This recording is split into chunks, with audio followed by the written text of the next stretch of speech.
Assalamualaikum warahmatullahi wabarakatuh. Perkenalkan, saya Dwi Nurhalida dengan NIM 3 digit terakhir 061 dari kelas PM 2024E. Di sini saya akan membahas mata kuliah Transformasi Geometri tentang isometri. Nah, hari ini saya akan mempresentasikan materi Geometri Transformasi bab 2, yaitu tentang isometri. Di sini kita akan fokus pada konsep dasar, sifat-sifat, dan juga bagaimana cara membuktikan suatu transformasi sebagai isometri melalui contoh soal.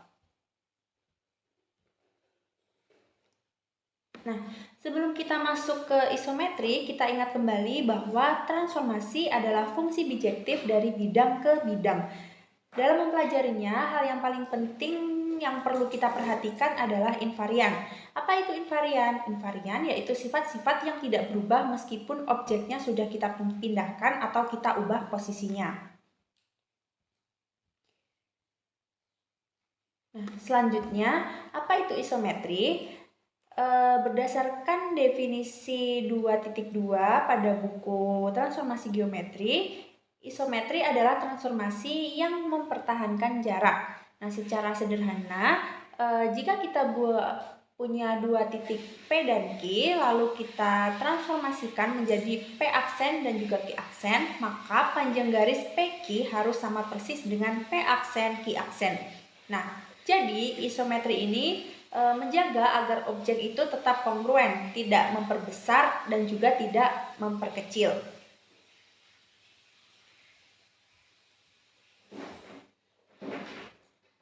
Nah, karena isometri ini mempertahankan jarak, maka ia juga memiliki sifat-sifat turunan lainnya, seperti yang telah dijelaskan pada teorema 2.3 di buku Transformasi Geometri. Isometri itu pasti sebuah kolineasi.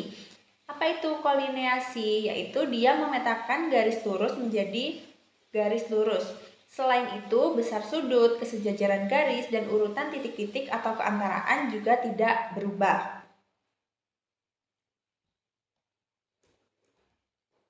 Nah, isometri sendiri ini dibagi menjadi dua jenis. Yang pertama yaitu isometri langsung. Contohnya seperti pergeseran atau translasi dan juga putaran atau rotasi di mana arah atau orientasinya objeknya itu tetap. Yang kedua ada isometri lawan, contohnya yaitu pencerminan atau refleksi di mana orientasi objeknya itu menjadi terbalik seperti saat kita bercermin.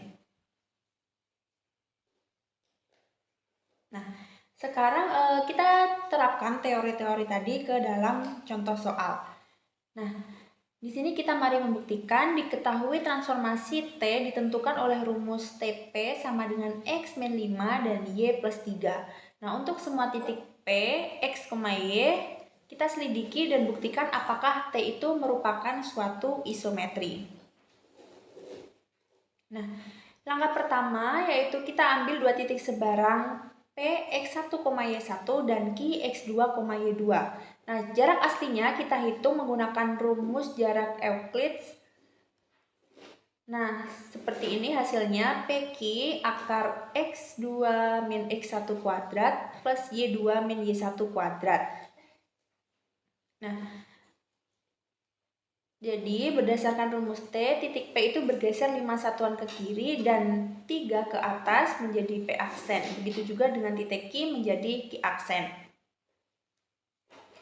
Selanjutnya kita hitung jarak bayangannya P aksen Q aksen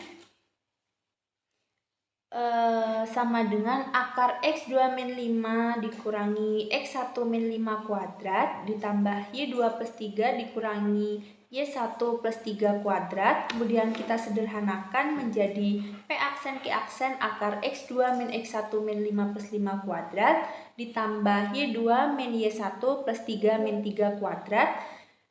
P aksen Q aksen sama dengan akar X2 min X1 kuadrat ditambah Y2 min Y1 kuadrat.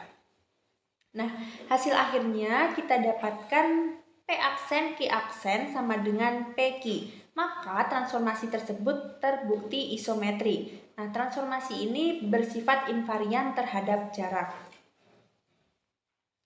Nah, Sesuai teorema 2.4, karena T adalah isometri, maka otomatis T adalah sebuah kolineasi. Jadi, jika kita punya sebuah garis lurus dan kita transformasikan dengan rumus tadi, hasilnya pasti tetap berupa garis lurus, bukan garis lengkung.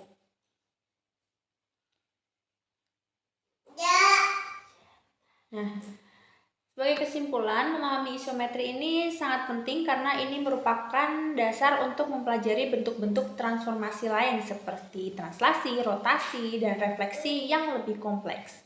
Nah, sekian presentasi dari saya. Terima kasih. Jika ada pertanyaan, boleh ditanyakan ya. Sekian video dari saya, kurang lebihnya mohon maaf. Wassalamualaikum warahmatullahi wabarakatuh.